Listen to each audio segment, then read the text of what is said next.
Hello again, and welcome to this video, where I change all 6 of my glow plugs on the Jeep Commander 3.0 V6 CRD. When I bought the car, the dealer had it running when I arrived. The next morning it took forever to start, so I scanned the ECU. All 6 glow plugs were reporting faults. To do this job, you'll obviously need a socket set. Make sure you have a 8mm deep reach socket too, is vital. Just buy that one socket on eBay before doing this job. You also need a cap removal tool, or just a pair of needle nose pliers. Let's get started. Open your hood and remove the engine cover by removing the 2 bolts on the top. Then, remove the air pipe that goes over the engine. You need to loosen the Jubilee clips at the turbo and air box, as well, and loosen a bolt that secures it to the engine block. Then, pull out the 2 foam pads and put them to one side. You can now access most of the glow plugs.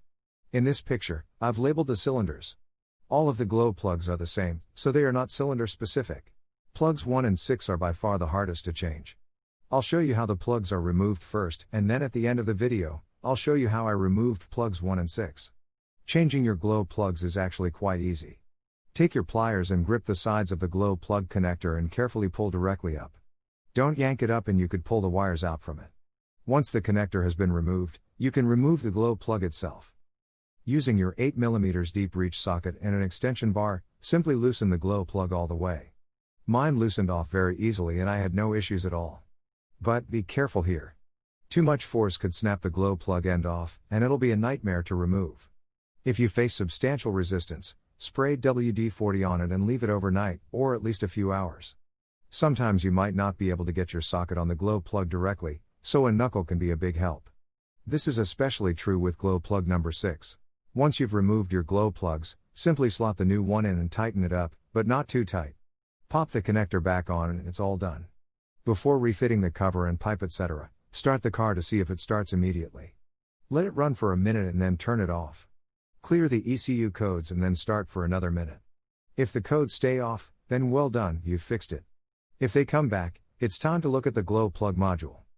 If you want to test your glow plugs to see if they are actually faulty, you can do 2 easy tests. The first is to get a jumper back, the type that can jump start a car, and hook each glow plug up to it individually. The end should get red hot very quickly. If it doesn't, then that glow plug is bad. The second test is with a multimeter. Turn the dial to ohms like I've done here.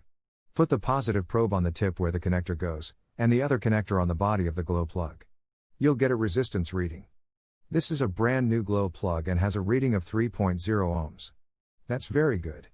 The acceptable range is no more than 6.0 ohms. So this brand new glow plug is fine. I checked them all before fitting and they were all the same. Next, I checked these 6 glow plugs that I removed. They had normal build-up, apart from one that had white scorching.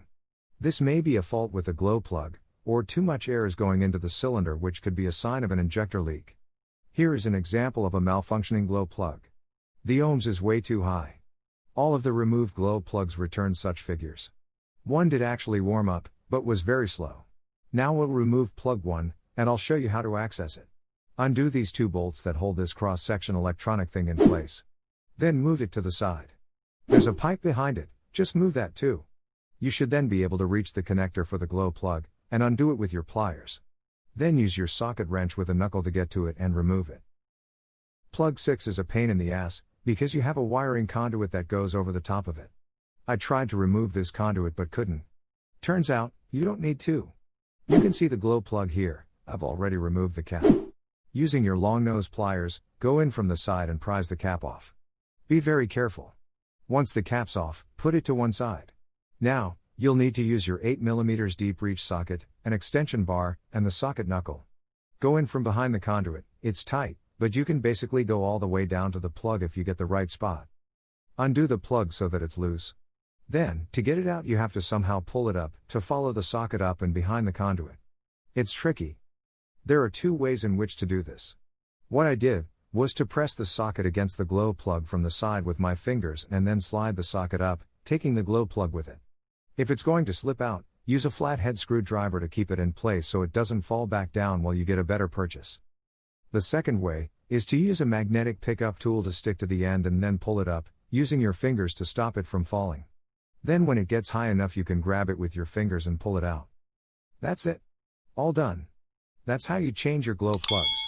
This was done quite some time ago, but I only just decided to make a video for it. Hope you like it and drive safe.